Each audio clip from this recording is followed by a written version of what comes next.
দুপুরবেলা ফ্রেশ হয়ে চলে আসলাম ক্যামেরার সামনে কথা বলার জন্য। এত গরম পড়ছে, সারা রাত তো গরমে ঘুমাইতেই পারিনি। আসসালামু আলাইকুম বন্ধুরা, সবাই কেমন আছেন? সালমা স্বপ্ন পেজ থেকে আবারও চলে আসলাম আরেকটি নতুন ভিডিও নিয়ে। ভিডিওটি সালমা রুহুল ইউটিউব চ্যানেলেও ছাড়া হবে, অবশ্যই যাই ঘুরে আসবেন। তো যাই হোক, সকালে ঘুম থেকে উঠছি, বলতে 6টার দিকে ঘুম থেকে উঠছি, সারা রাত ঘুমাতে পারি নাই। এত গরম, দেওয়ালও পর্যন্ত গরম লাগতেছিল, ফ্যানের বাতাসও গরম লাগতেছিল, এত খারাপ লাগতেছিল আর এত কষ্ট লাগতেছিল। সারা রাত ছটফট করছি, এক ফোঁটা ঘুমাই নাই। সকাল 6টার দিকে উঠছি, ওঠার পরে আবার 6টা থেকে 10টা পর্যন্ত ঘুমাইছি, যেহেতু আজকে শুক্রবার ছিল, জুম্মা মোবারক। আর শুক্রবারে রোহানের স্কুল প্রাইভেট সব বন্ধ। রোহানের বাবা চলে গেছে 6টার দিকে ঢাকা পরীক্ষা দেওয়ার জন্য। তো ঘরে তেমন আর কোনো কাজ নাই, তো কি ভাবলাম যে একটু ঘুমাই নেই। তো 10টা পর্যন্ত ঘুমাই নিছি। ঘুম থেকে ওঠার পরে আজকে দুপুরবেলা খুব সিম্পল হালকা পাতলা রান্না বান্না করছি, করে তো মা ছেলে একসাথে খাবো। তো যাই হোক, সকালে ঘুমাইছি তাও গরম, মানে শরীর হাত পা খালি জ্বলতেছিল। যাই হোক, কি বলবো, বলার মতো আর কোনো ভাষা নাই, কবে সেই শীতের আগমন হবে। তো এই যে আজকে দুপুরবেলা রান্না করছি, যে এখানে রান্না করছি বলতে আলু সিদ্ধ করে নিছি, শুকনা মরিচ দিয়ে যে এখানে আলু ভর্তাটা করে নিব সরিষার তেল দিয়ে। আর এখানে আগামীকালকে তার আগের মুরগির মাংস ছিল ভাজা। আর এখানে আমি একটা গোটা ইলিশ ভেজে নিছি বড় করে, আর শুকনা মরিচ, আর সাথে পানি ভাত। খুব মজার খাবার, শান্তির খাবার, খুব মজা করে খাবো। আর এইখানে রোহানের জন্য ইলিশ মাছ 2 পিস কচুরমুখী তরকারি আছে, এটা দিয়ে রোহান গরম ভাত খাবে।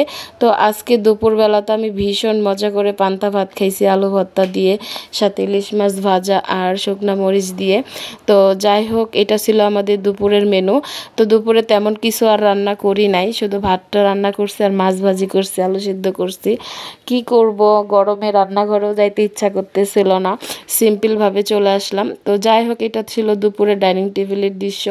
তো আজকে ব্যবহারের অনেক কাপড় চোপড় ধুয়ে দিলাম, রোহানের ইউনিফর্ম সহ আমার ব্যবহারের কিছু কাপড় চোপড়। তো যাই হোক, ছাদে কাপড় দেওয়া সম্ভব না, ছাদে কাপড় দিলে একদম রং জ্বলে যাবে। ঘরে কাপড়গুলো গুছাই দিলাম, ঘরটা এদিক দিয়ে মোছা হয়ে গেছে, এদিক দিয়ে সমস্ত কাম সেরে নিছি। এখন আমরা মা ছেলে খেয়ে নিব একসাথে। আর এখানে ছিল আরিয়ানের বার্থডে, তো হঠাৎ করে আরিয়ানের বার্থডে চলে আসলো, তো কেক কাটতে চলে গেলাম অগ্রিম দাওয়াত পেয়ে, তো কেক কেটে নিলাম। যাই হোক, আগামী মাসে অক্টোবর মাসের 5 তারিখে আমার রোহান বাবার বার্থডে হবে, তো সবাই আসবেন, সবাইকে নিয়ে রোহানেরও কেক কাটবো। তো এখানে রোহান কেক কাটতেছিল, মানে রোহানের দাওয়াত ছিল। রোহান হঠাৎ আমাকে ডেকে এসে বলতেছে, আম্মু আরিয়ান ভাইয়ার বার্থডে কেকটা আসে দেখে যাও, আমাকে এরকম কেক কিনে দিবা। তো যাই হোক, আমি বললাম আব্বু ওকে ঠিক আছে। তো যাই হোক, সবাই ভালো থাকবেন, সুস্থ থাকবেন। আর যাদের সাপোর্টের প্রয়োজন পেজে বা ইউটিউবে, আমি অবশ্যই আপনাদেরকে সাপোর্ট করার খুবই আগ্রহ আছে, করতে চাই কিন্তু পাই না সাপোর্ট। আপনাদেরকে কিভাবে করব? যাদের সাপোর্ট প্রয়োজন আছে ভিডিওতে আসে কমেন্ট করে যাবেন যে আপু সাপোর্ট চাই, তাহলে সেই রাস্তা দেখে সেই কমেন্টের সূত্র ধরে আপনাকে যাই সাপোর্ট করে আসব। তো যাই হোক, সবাই ভালো থাকবেন, সুস্থ থাকবেন। অনেক কথা বলে ফেললাম। তো পুনরায় গরম, ভাদ্র মাসে তাল পাকা গরম চলে গেলেই বাসি। তো এই হচ্ছে অবস্থা, জীবনের নাজেহাল অবস্থা। তো সবাই ভালো থাকবেন, সুস্থ থাকবেন। আল্লাহ হাফেজ।